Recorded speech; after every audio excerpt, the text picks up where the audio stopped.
Have you ever let your mind wander to the realms of the unimaginable? Picture this: your very first flutterings of romantic affection take root for none other than the most bewitching and popular girl at school. There's a twist though. She's a zombie with an unnerving appetite. She dreams of devouring you.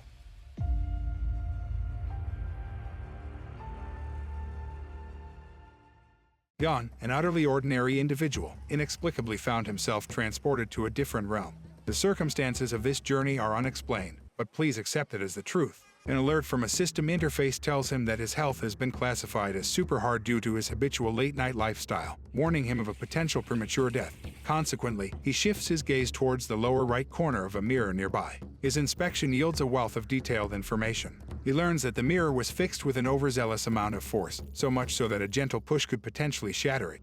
This sparks a revelation in Yang's mind. Whenever he observes an object for an extended duration, he can discern crucial information about it. Intrigued, he decides to test his newfound power by pushing the mirror. However, just as he is about to do so, another man walks into the bathroom. Yang decides to withdraw, leaving the man with a piece of advice to avoid pushing too hard on the mirror's lower right corner. The man, understandably, considers Yang slightly unhinged. Nevertheless, he proceeds to press the mirror anyway, proving himself even more eccentric. Despite Yang's explicit warning, the man pressed the mirror. To add to the increasingly convoluted narrative, Yang then finds himself in a cafe, meeting with the university's idol, who had surprisingly confessed her feelings for him the previous day. To summarize, Yang, our time-traveling, insight-gifted protagonist, now finds himself the object of affection of the most captivating girl in college, who, as it turns out, is a practitioner of the zombification arts. Have you followed all that?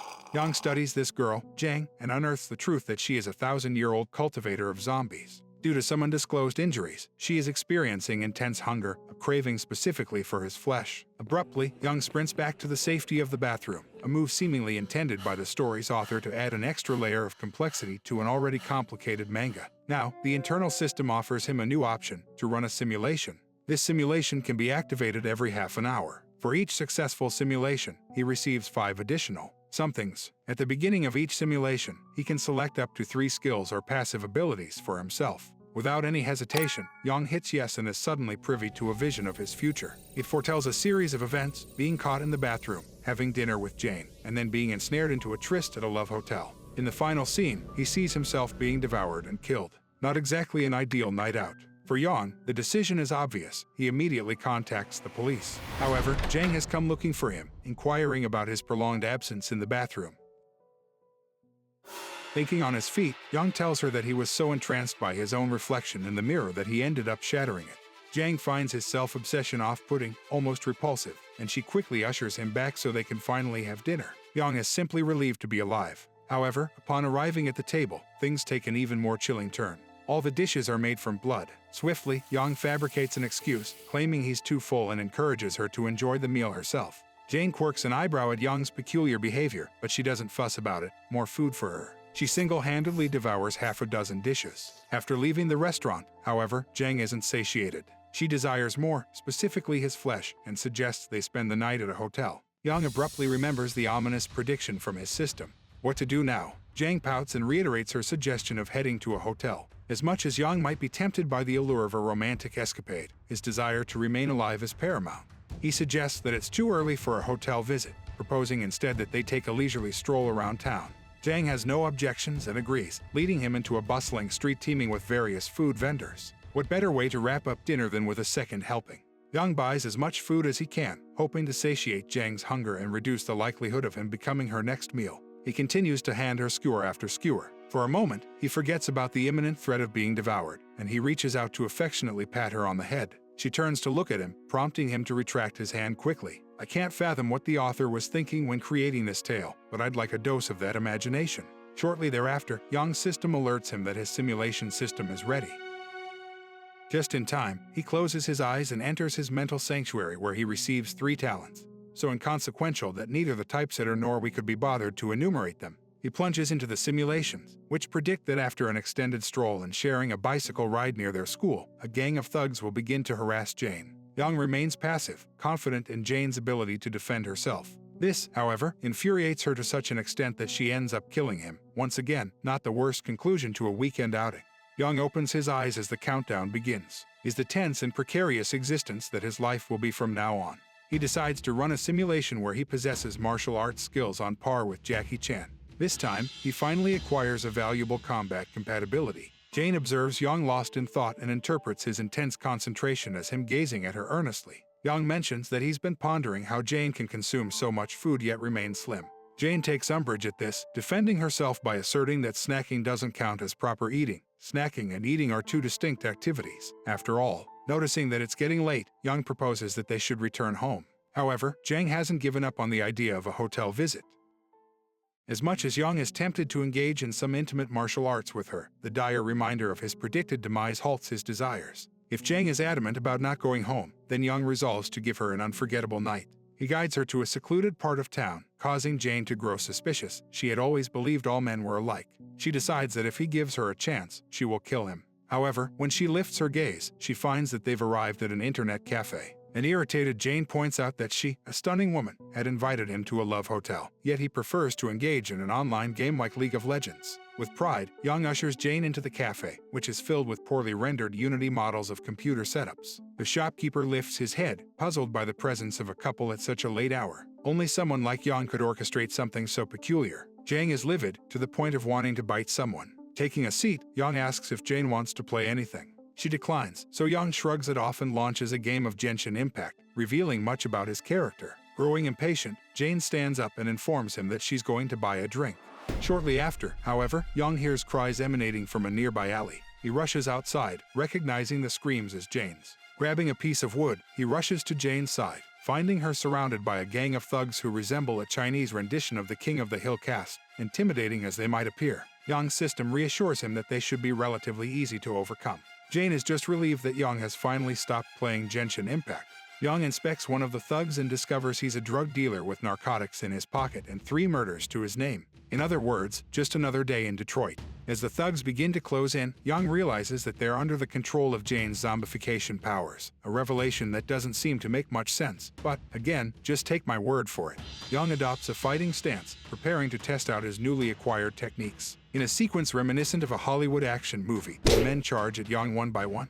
With his makeshift staff, Yang deftly fends them off. When a man who looks uncannily like an unemployed Ronald McDonald hurls knives at him, Yang effortlessly parries, disarming his attacker. The last man standing is the drug dealer, but Yang doesn't even bother to use his staff. He simply shoves him to the ground.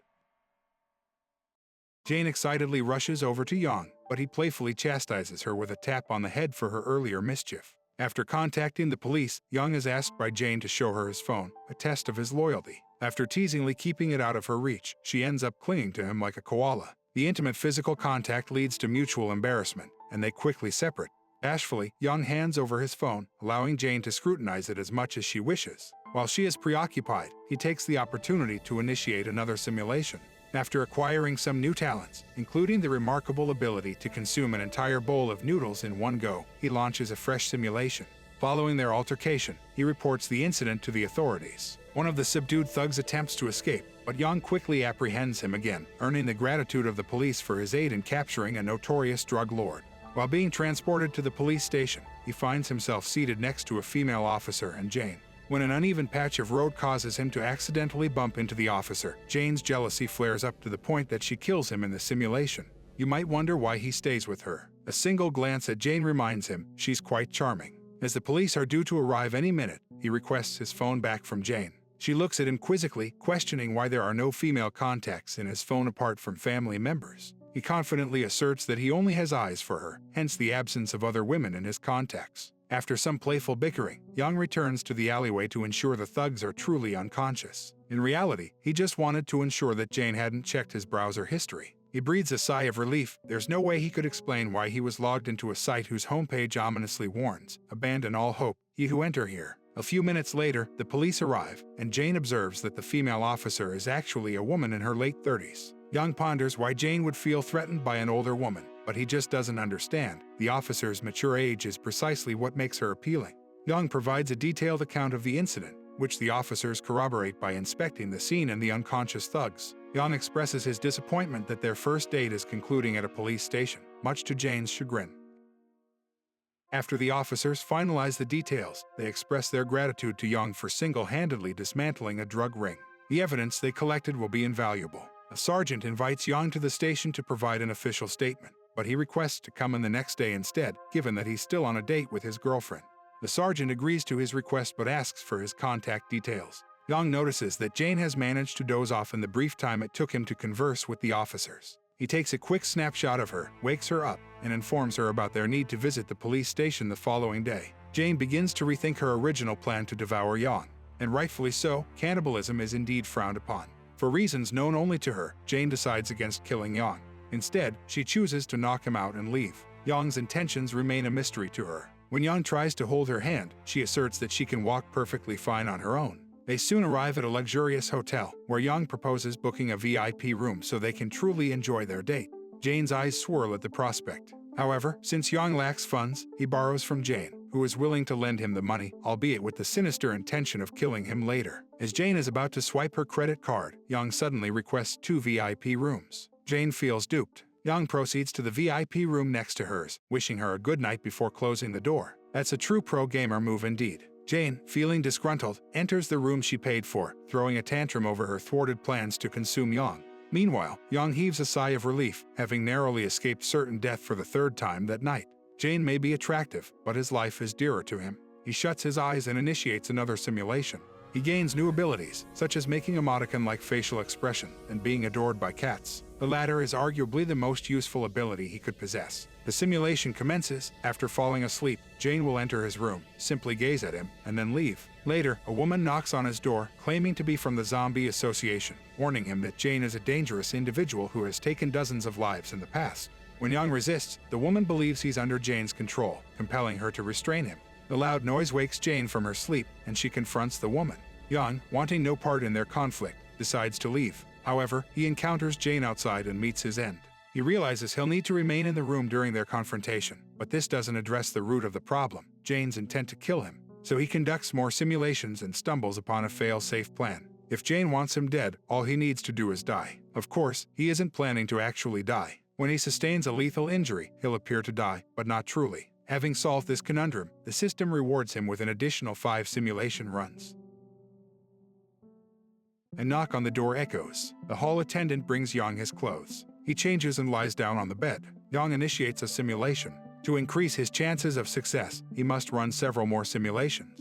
The simulation demonstrates that the indicated skill is extremely useful. It enables setting up an ambush for a target with a 50% chance of making them unconscious. The duration of unconsciousness depends on the target's strength. A 30-second recovery period is provided for this skill. The situation modeling begins. At 1:25 a.m., Zeo Zyasin leaves and they are escorted to the Demon Control Bureau. In the end, the modeling is successful, and Yang receives an additional +5 modeling time. Yang is very tired and out of energy, deciding to go to sleep. Later, Jane comes to his room and sees him sleeping. She sits next to him and watches his sleep. At this moment, Yang decides to roll over in his sleep, placing his hand between Jane's legs. Jane is outraged and tries to push him away, commenting on how heavy he is. Jane leaves for her room. A little later, there's a knock at the door. Yang wakes up and goes to open it. Seeing a woman as he opens the door, he assumes she is housekeeping and tells her that no service is required. The woman is furious and knocks again. Yang angrily opens the door again and states he needs no loans, new homes, or credit cards, and he doesn't intend to buy anything. As he tries to close the door, the woman blocks it with her foot. She introduces herself as Long Suzu, a special services agent. She is conducting an investigation and needs Yang's cooperation. Looking at her ID, Yang doesn't believe her and closes the door. She starts pounding on the door, but Jane, in the next room, hears it all and goes out into the corridor to see. Long Suzu forces the door open, and Jane, recognizing her, lunges into attack. Long tells Yang to run and Jane to stay. A scuffle breaks out between them. Yang, grabbing his belongings, runs from the room into the corridor. Jane is baffled. How could he just run away like that? Jane is furious, but at that moment, Long Suzu notices that her impulse strength has weakened. Yang descends to the reception on the 1st floor. The hotel administrator, having seen something strange happening on the 8th floor through the cameras, asks Yang if there are any damages or casualties. Yang replies that there are no problems yet, but one will arise after the 2 jump. He advises the administrator to evacuate the hotel residents. The administrator asks Yang for clarification on what he means by jump down. Yang leaves, reminding her once more about the evacuation. At this point, Jane and Long leap out the window, shattering the glass and landing on the ground. Jane asks Yang to come with her, but Long disagrees, striking with her katana. Long questions Jane about her treatment towards her, acting as though she doesn't notice her. She turns to Yang and tells him to follow her if he wants to live. Long grabs Yang, and they run away with Jane shouting for Long to return Yang to her. Yang asks to be heard, but Long remains unyielding. Realizing they cannot hide from Jane, Long knocks out Yang with her palm and prepares for battle. Jane, having transformed into a monster, flies into a rage. A battle commences between her and Long. Long notices that Jane has become stronger. Long sees Jane's fury and understands that only those who have just become demons, can't control their power, are in such a state. But not Jane. Jane becomes stronger and stronger, and it's visible how her power starts to crumble houses. During the battle, Long's katana breaks. It seems like she is defeated, but at that moment Xiaobai appears. A fantastical beast resembling a cat. He has come to help Long, because if Jane is not stopped in her current state, a massacre will ensue in the city and no one will survive. Long asks how to bring Jane out of her state, to which Xiaobai responds that power exhaustion should be enough for her to lose consciousness, but this hasn't happened yet. Can they defeat her? Having exhausted all her strength, Jane loses consciousness and falls into Yang's arms. The simulation displays a message about previously acquired skills, which have aided our heroes. Yang turns to Long and stuns her. Xiaobai asks why he did this. Yang replies that, when Jane wakes up, they need to act as if nothing had happened. Yang asks Xiaobai to knock him out, which he does. Jane regains consciousness and tries to understand what happened. She sees Xiaobai and asks him what he's doing there and whether Yang is okay. He tells her that she lost control of herself when she was fighting with Long Suzu.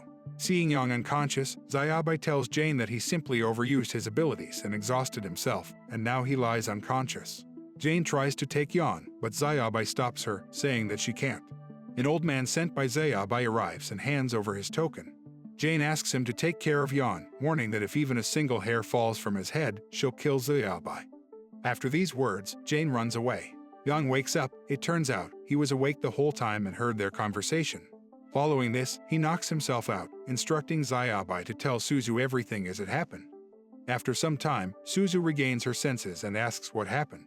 Seeing Yang in an unconscious state, Xiaobai tells her that he simply used his skills to the maximum. Suzu responds that Yang needs to be taken to the demon control department. Sitting in a room, Yang reads the employment contract. He understands that he needs to become stronger and that the Demon Control Bureau is his chance. He asks Suzu about the job condition, what is the salary, are there any benefits, and so on.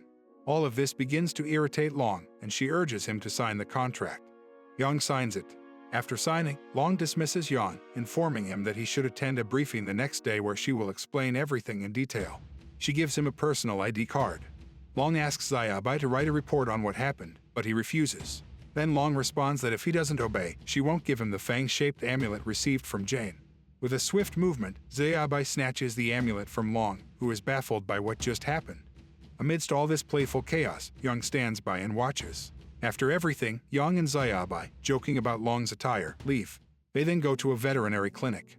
Yang asks Xiaobai which clan he is from, but then Shushu appears. Shushu is an ostrich who thinks she is a mouse that turned into a human. A mouse-bodied ostrich with purple wings used to live on Mount Tenzhou. Its nature is weak, and it hides its head with its wings when confronted by enemies. The simulation suggested this. Xiaobai scares Shushu, and she runs away in panic. Next, the simulation tells about Xiaobai. He is a beast that existed during the time of the Yellow Emperor. The beast understood the essence of many things, to warn people and occasionally save them from danger. The beast's ability is to know many monsters. Once, he gave his power to the human race so that people could see changes in the monster world and some strange things. Leaving the office and stepping out onto the street where a flood of people continues to surge, Xiaobai tells Yang not to worry, as he is invisible to others. Upon returning home, Yang crashes into bed and falls asleep. The next day, his simulation, a red button lit up, alarmed Yang. It only lights up in critical situations. Being on the street, Yang asks Xiaobai to wait a bit as they plan to grab a bite. Yang sits on a bench and starts the simulation. Analyzing the situation, the simulation shows us that Yang and Xiaobai slept through the entire day. Afterward, they left the house and went to a nearby barbecue restaurant called Chongming BBQ. The owner of the restaurant is a harpy, and now Yang can't rest easy knowing that he's mainly surrounded by monsters. The restaurant owner recognized Xiaobai and treated them to a free meal. After lunch, leaving the restaurant and heading to an alley, Yang and Xiaobai felt a strange energy. After some time, they were both dead. The simulation ended at that point. Yang tried to find a logical chain among these moments. Here Xiaobai suggests they go to a restaurant of his acquaintance who is also the owner. Yang realizes that the problem is not with the restaurant but likely in the alley. Since entering there, they both felt something amiss. Zayabai went to check and returned a few minutes later with a huge scratch on his chest. Yang felt malicious breath on him and instantly died. His throat was slit. Warp. That's what they call powerful shadow monsters. It is so strong that even Zayabai is helpless. Yang asks Zayabai, does he know anything about warps? Zayabai replies yes, but he doesn't understand where Yang learned about them. The Demon Control Bureau has dealt with warps. Warps can wreak havoc and harm people.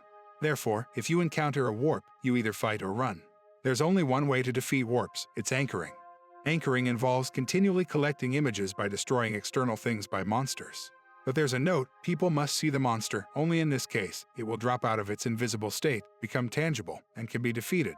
After the conversation about warps, Yang plunges back into the simulation. Finishing the simulation, they head to the restaurant. On their way, they come across that same alley, and Yang, taking mouse feet out of his bag, prepared a trap for the warp. Zayabai suggests to Yang, wouldn't it be more logical to call Long Suzu for help? Yang responds, then what is the point of Zayabai being here, showing a decoy in the form of a doll resembling Zayabai? Yang places the bait on a remote control toy truck and sends it into the alley. A few seconds later, a clawed strike slices the doll in the truck in half. Zayabai approves of Yang's idea, and with the help of the decoy, they notice the monster has claws, 4 toes on its feet, and the size of the claws is roughly like that of a domestic cat. Using the decoy, Yang is able to sketch the monster's image. Meanwhile, Long Suzu is asleep at home. Yang calls her and says they've found a monster. Long asks about the monster's situation, to which Yang replies he will send a picture now. He sends a photo showing a black cat. Long is surprised. Catching and analyzing monsters is a delicate task for the whole team, and here one person has managed everything. Long tells Yang that she's already on her way to them. Zayabai asks Yang, has he really figured out what the monster should look like, to which Yang replies, it's an assumption, the brain invented the remaining detail. Yang tries to venture deeper into the alley, but Zayabai tries to stop him. He warns him that it's a territorial monster. If he goes a little further, he could die. If something happens to Yang, then Jane will kill Zayabai. Yang responds that he has no intention of dying. Then they encounter the black cat monster, which appears in the form of a fire essence. Long shows up and says that anchoring is divided into 3 steps. First step, track the monster. Second step, draw the figure. Third step, name the monster. As long as the monster doesn't have a name, when encountering it, it won't be able to move. Yang realizes that this monster is a civet. After this, Long Suzu lunges into the attack, but accidentally steps on a squeaky chicken toy. This causes the civet to fall into a trap, where a rope shoots out and binds its paws. Everything goes according to Yang's plan, because that's what happened in the simulation. The civet, gathering all the stages of the trap on its way, ultimately stumbles upon sticky stickers that obstruct its view. Zayabai and Long commend Yang for his work, mentioning that the Bureau could use more people like him.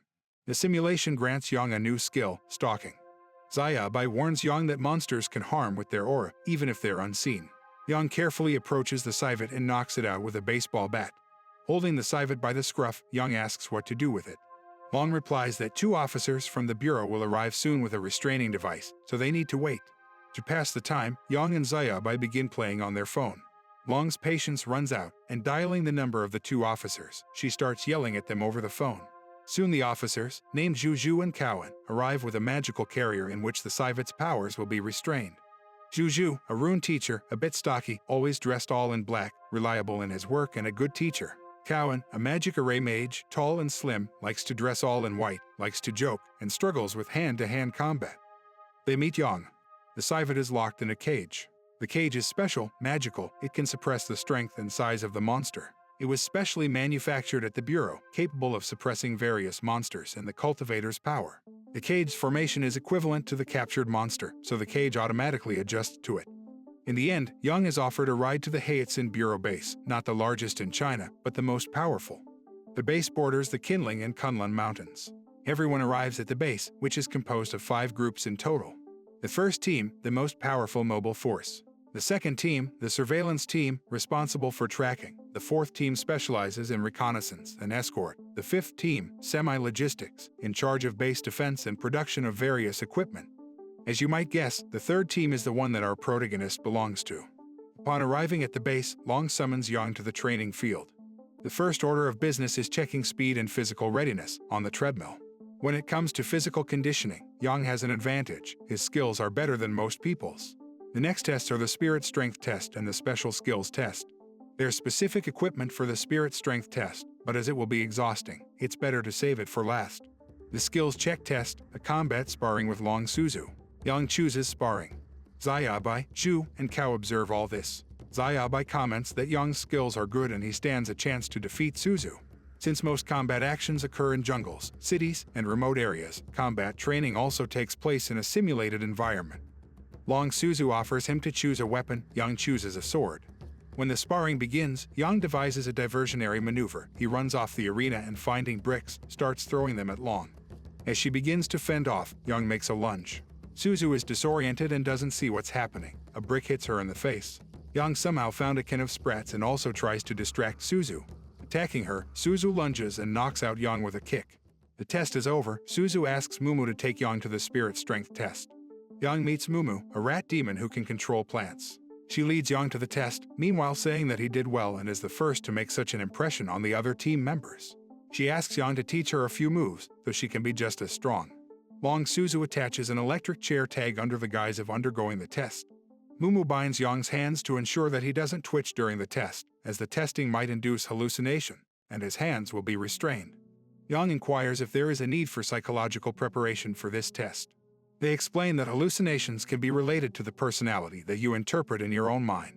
Seeing peach colors means euphoria. Yang is fitted with a helmet and prepared for immersion.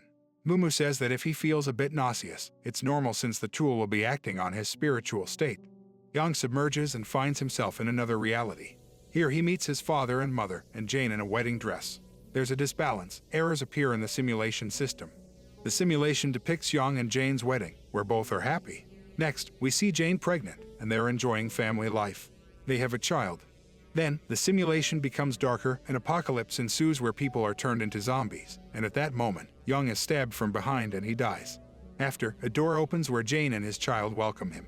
We see the tooth pendant left by Jane earlier starts to vibrate. At that moment, in the practice palace, Jane establishes a mental connection between her and Yang and she sees a dark figure in the simulation. The test has ended. Based on the results, Yang scored 13 points, which means that if he can improve his performance, he can influence reality. 13 points are a decent result for mental strength. After the testing, Yang mentions that it's inappropriate to secretly film someone as it's uncertain how it might impact the individual. Time passes. We see Yang's team bust a pornography smuggling den and Yang is awarded a medal. Jane, who ended up in the forest, watches this news. A bear suddenly lunges at her out of nowhere, but she sends it away with just a glance. Time passes again, and we're transported to the bureau office. Yang's team is idling. But then, a phone call comes. From the call, it's revealed that the corresponding departments of the city of Zayok sought help from the bureau, stating that strange events started to occur. People were dying one after the other. It was found that prior to death, each individual was literally drained, resembling the crimes of a fox demon. An investigation is required. The team sets off on the mission. In the car, Yang ponders, was Jane's death a simulation or not? He initiates the simulation. The simulation shows that they arrived at the investigation site and discovered fox hair. Then, they visited a village of emaciated people, but found nothing criminal. They decided to set up camp, planning to head to the mountains for a recon mission the following day. Waking up, they discovered QE, who was in charge of night watch, was missing. Yang hurriedly attempted to wake Cowan, but a burst of pink fog happened and Yang lost consciousness. A simulation failure occurs. Upon consideration, the pink fog has a monster's ability to control minds. The villagers are not talkative, which indicates they are under control. Eventually, noticing a suspicious road to the mountains, the team decided to set up a pass outside the village for one night. The strange thing is that death occurs without a sense of pain. QE attempts to reach Yang in the simulation and wants to use a painful awakening method on him, which in 80% of cases helps to break mind control. Emerging from the simulation, Yang reported that one will die and two will disappear. Yang asks the team about the pink fog. QE responds that this method is most often used by the fox demon and other floral demons. The simulation gives Yang a new skill, spiritual resistance.